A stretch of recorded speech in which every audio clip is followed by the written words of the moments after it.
皆さん、こんにちは。ジョンラスです。本当お待たせいたしました。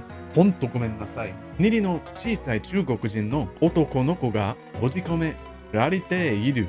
Look, I know it's been a while since my last video, but I have been very busy getting boots on the ground research for this video. Wow! While I was taking in all those sights and sounds of Place Japan, it kind of dawned on me that I hate the hillbilly and do not want to play him whatsoever. So instead of doing the killers in order, like I'd set up to this point, I'm going to break that cycle of stupidity that I set up for myself so that I can play Billy with a little asterisk next to it. Oni was the 18th killer added to Dead by Daylight almost 7 years ago in December of 2019. He was only the 4th dash slop killer at that point, so the market had yet to be saturated. All it really took was running fast to be considered viable. Also, he was the first killer to ever be related to another character in the game, being Spirit's great-great-great-great-great-grandfather. Isn't that a neat fun fact? The Oni and I have had a very long and storied history on this channel, dating back almost 5 years. See, little baby John Rass was a bit of an Oni main back in the day, so I know a thing or two about how this old Japanese man likes to move. There's more tech than meets the eye with old Kazan Yamaoka. Notably, how good his flicks are. While in Demon Dash, your turn rate is fairly slow, but during your swing, that radius is increased tenfold, letting you swing around most corners for crazy flick gameplay. On paper, the Oni seems kind of like a direct upgrade to Billy. I mean, you don't bonk on walls, you move pretty quick. Where's the downside? Let me tell you about the downside. The downside is that Oni's power is on a meter. Unlike the chainsaw sprint, which can be used at will, Oni has to down the survivors first. He has to, injure them. He has to hurt them. Good survivors like to take advantage of this by trying to prevent that first hit for as long as possible. Until that first hit, you're basically just someone's really angry grandfather jogging after a bunch of teenagers, shaking his fist. I'm gonna get you one of these days. But the second that those blood orbs start to fly, it's a great time. Blood orbs are probably my favorite resource from a gameplay perspective. They reward you for doing good, and you can save them. You can invest. A lot of times when I play Oni, I'll like to injure one survivor and then let them, go off, do whatever they want, in hopes that they will leave a bunch of blood orbs for me to cash in on later in the match. So obviously, Oni's pretty dependent on getting his blood orbs, right? So that must mean anti-heal is pretty good on Oni, right? Sloppy Butcher and Weeping Wounds. Together, these two perks give survivors hemorrhaging and mangled effect on the back and front end of being hooked. Next is Leverage. This perk gives a 30% healing debuff speed to anybody unhooking. This is to prevent any sort of healing under the hook, Because if they do, I'll be able to see them with our next perk, Nurse's Calling, which shows out the aura of any survivors healing within a few meters of you.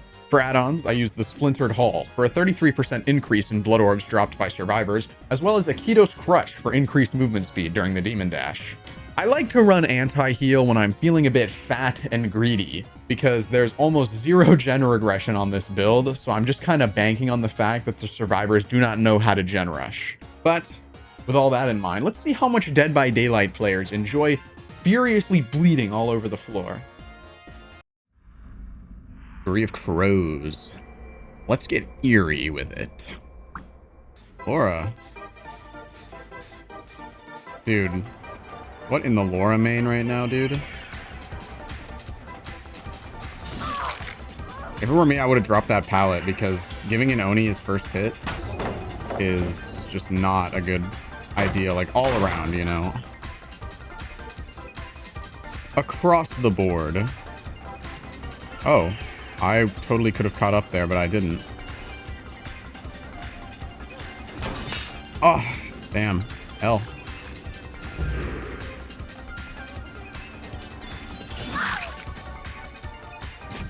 Could be better. Could have been better on that chase. I got this. Idiot! Oh my god, what a fool. Oh, that was a poor display. Didn't even try. Jesus, brother. Jesus. Hey. Oh, Dwight.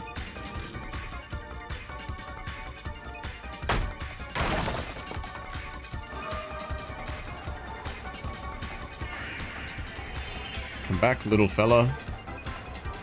I just wanna say hello.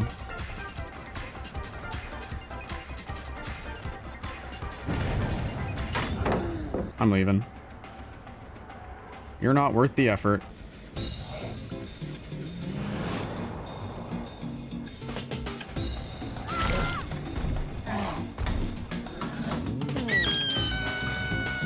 You don't finish that. Not in a million years. Oh, I guess he did.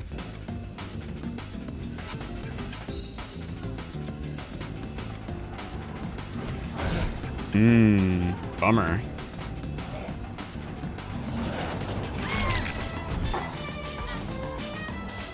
Oh, Dwight! Dude, I thought he was actually gonna get that. Clearly not. Okay, I need to, like, actually get a down. Uh-oh.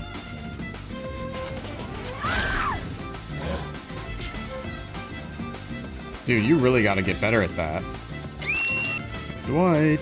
Come on, buddy. Get over here. Foolish actions with Dwight.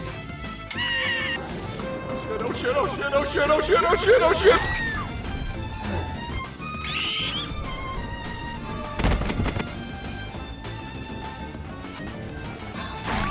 Oh!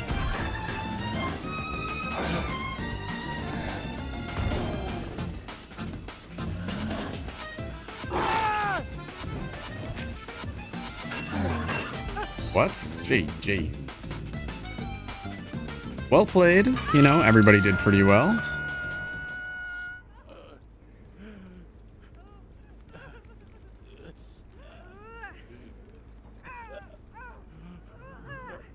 Six, seven. 6, 7. 6, 7. Another one. Oh my god, is that freaking Enrico Pucci from JoJo's Bizarre Adventure? Ugh, dude, are you serious? Oh my god. I guess I'll just go fuck myself. Oh.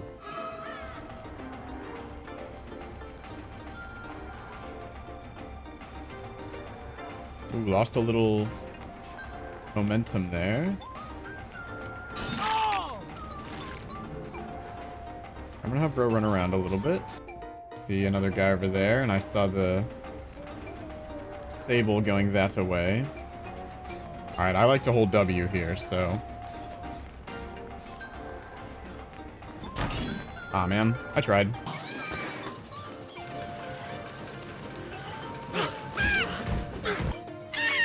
Yeah, what the deuce?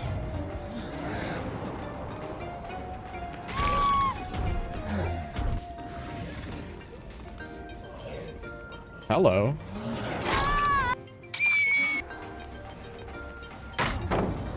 I'm fast as fuck, boy. Oh, life. Okay. I think Bro's dead here. You know, I've seen worse. I've seen worse starts. Oh, hey.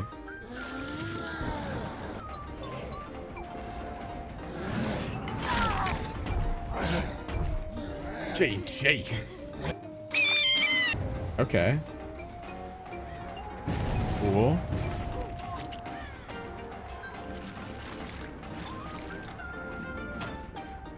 Stop right there. Nice. Like, what was the plan there? Oh.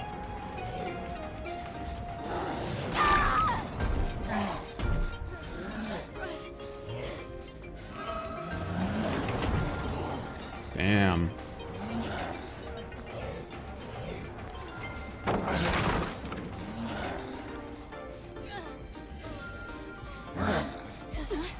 All right, pal. Buckaroo. Big flicks. I hear you over here, bro. Swing through every pallet.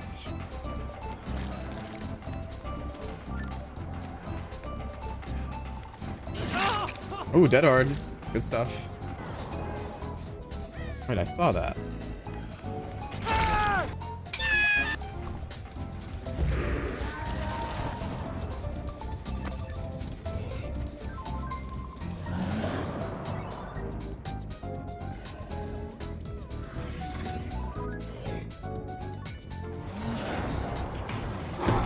Oh, yes, thank God I barely... Okay, Dwight. You think I'm an idiot? Somehow.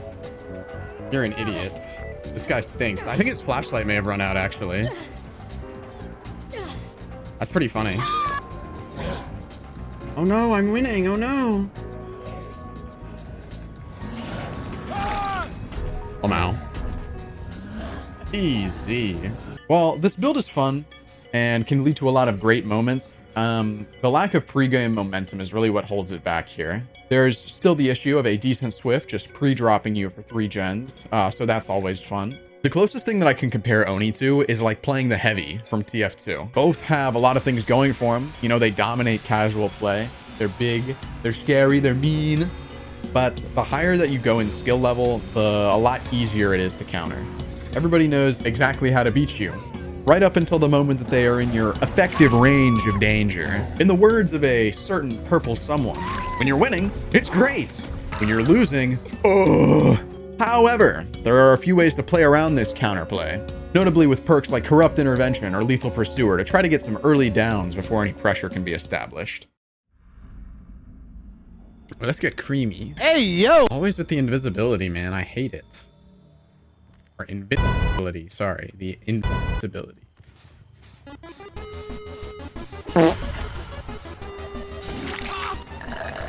Thank you, Dwight.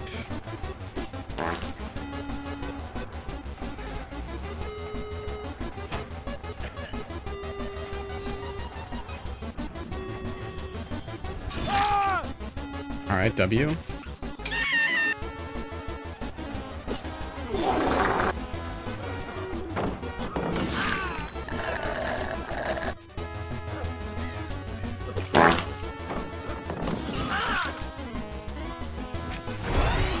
Oh, shoot.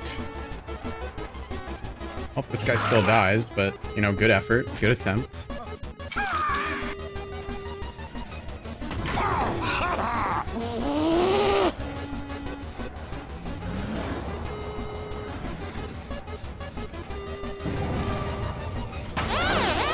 That's so annoying. Like, genuinely just brain dead.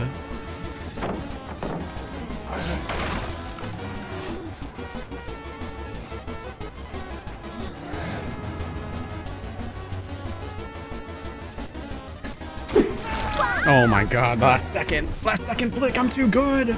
I'm too goated.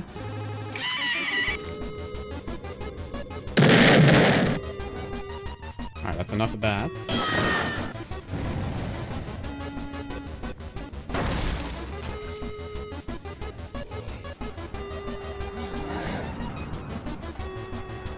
Ow.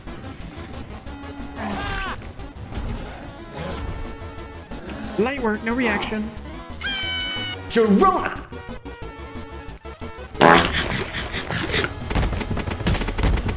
I got this. You were close.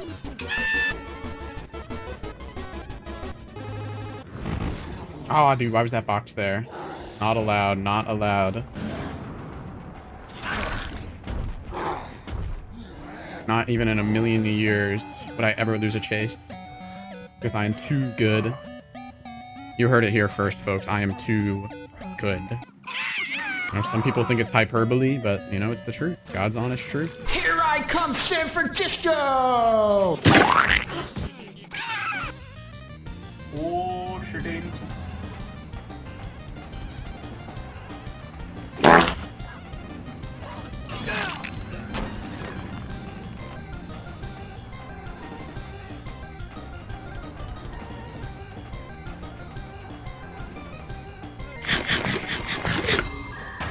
Why didn't I swing? I could have swung while he was eating, but it doesn't matter because now I'm on the same side of the pallet. Yoink.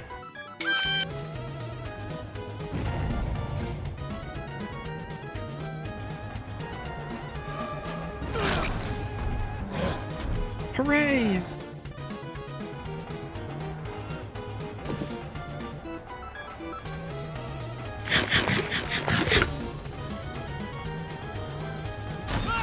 Ooh, perfect timing. Oni really gives me those grumpy old man vibes. The first half of the match is spent being nothing more than a nuisance that nobody really wants to be around because they're too loud and probably smell like BO. Back in my day, we used to respect our elders. If Lethal Pursuer still isn't enough for you, might I suggest the super hyper offensive old man goated awesome build, TM. It makes use of the perk Rapid Brutality to close the distance after getting that first initial hit on a survivor. And our last builds have a bit of a distinct lack of any sort of gen regression. So this time this build is almost half dedicated to gen regression. Pop Goes the Weasel gives you 20% gen regression for 45 seconds after hooking a survivor. After kicking a gen with Pop, it also marks the gen with Eruption. After downing a survivor, any marked generators will explode, losing 10% progress and causing any survivors to scream who are working on them. Last but not least is Bamboozle, to make up for our less than stellar chase potential when we're outside of our power. Haste and action speed, okay. Let's get crazy. I heard somebody's footsteps. Yeah, just gonna kick that for eruption value at some point. Oh dear. Oh no. Stop! Rapid Brutality is gonna help us catch up. I vault this window. I suck. Oh, what? That's annoying.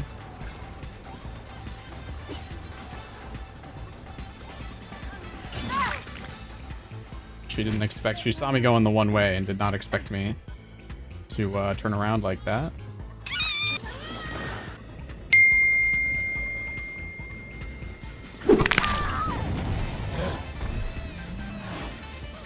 Around the gen, good value.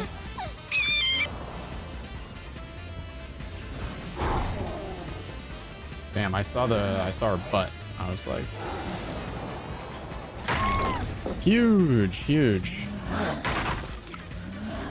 Big fan of that.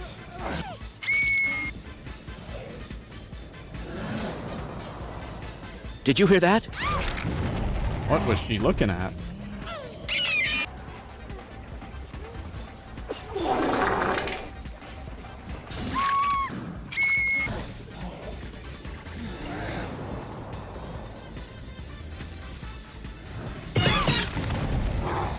Okay, this Cheryl might just be like a bot, I think.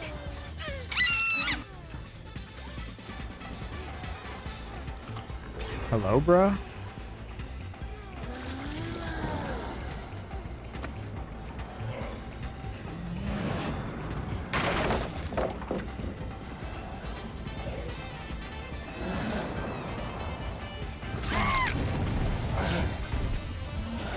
Thank you for running in such a predictable way.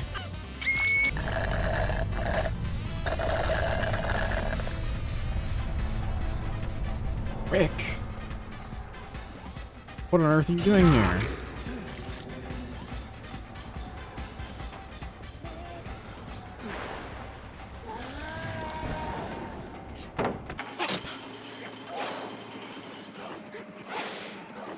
What? Alright, we've got a cheater on our hands. A cheater pumpkin eater, it seems.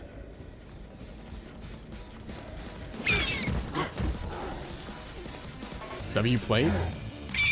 Could have sworn I heard some little footsteps pitter-pattering around.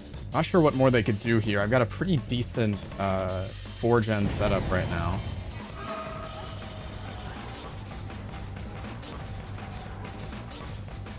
Take me to your duo. Alright, DS me. Oh no. Huh. Alright, it's hash game now. Anybody's game.